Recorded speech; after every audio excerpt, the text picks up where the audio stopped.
Salut, je souhaite t'accueillir dans le deuxième tutoriel sur l'utilisation de la plateforme WordPress, dans lequel je vais te montrer comment configurer rapidement et efficacement ton compte. Ce tutoriel s'adresse aux éditeurs et aux annonces. Tout d'abord, accède aux paramètres et clique sur Mon compte. Maintenant, je vais te montrer les onglets individuels. Le premier d'entre eux, c'est l'onglet Profil. Il contient des champs déjà remplis lors de l'inscription, tels que ton prénom, ton nom de famille, ton email et ton numéro de téléphone. Ici, tu peux également donner ou retirer ton consentement pour recevoir le newsletter. Enfin, clique sur Sauvegarder.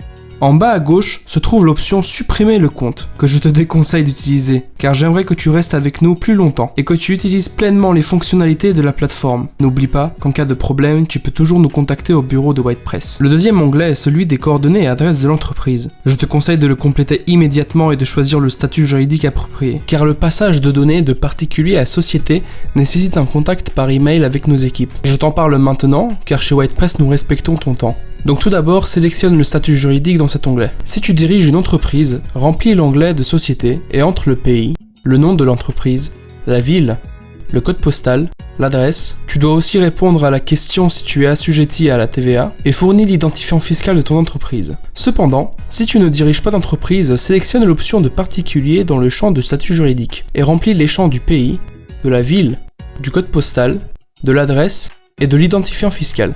Tu peux également saisir le numéro de compte bancaire sur lequel tu recevras des rémunérations pour tes activités réalisées sur WordPress. Ensuite, clique sur Sauvegarder. L'onglet suivant est celui des rôles et fonctions. C'est là que tu spécifies dans quel but tu utilises la plateforme WordPress. J'en ai déjà parlé dans le premier tutoriel, et pour rappel, je vais en parler à nouveau. Si tu as ton propre site web, tu peux gagner de l'argent en publiant du contenu sponsorisé en utilisant le module éditeur, dans lequel tu peux publier des articles ou commander des articles. Si tu travailles pour une agence de publicité, une maison de médias, ou si tu possèdes ta propre entreprise, le module annonceur a été créé spécialement pour toi. Grâce à ce module, tu pourras rapidement commander la rédaction et la publication d'articles sur les sites des éditeurs. Tous les sites sont automatiquement classés et évalués sur le plan technique et substantiel par l'équipe de WordPress. Si tu as oublié de cocher la case appropriée lors de l'inscription, tu peux ajouter un nouveau rôle à ton compte à tout moment. Cependant, pour désactiver un rôle existant, tu dois nous contacter. Lorsque tu as sélectionné les rôles et fonctions appropriés, clique sur Sauvegarder. L'onglet suivant est Langue et devise. Ici, tu peux changer la langue de la plateforme. Tu peux également changer ta devise préférée, mais rappelle-toi que cela n'affectera pas à la devise de ton compte, qui est liée à ton pays de résidence fiscale. L'onglet suivant est Notifications par email. C'est là que tu peux activer ou désactiver les notifications concernant tes activités sur la plateforme. Le dernier onglet, Intégration, te permet d'intégrer Google Data Studio ou WordPress. Tu peux également changer ton mot de passe juste ici.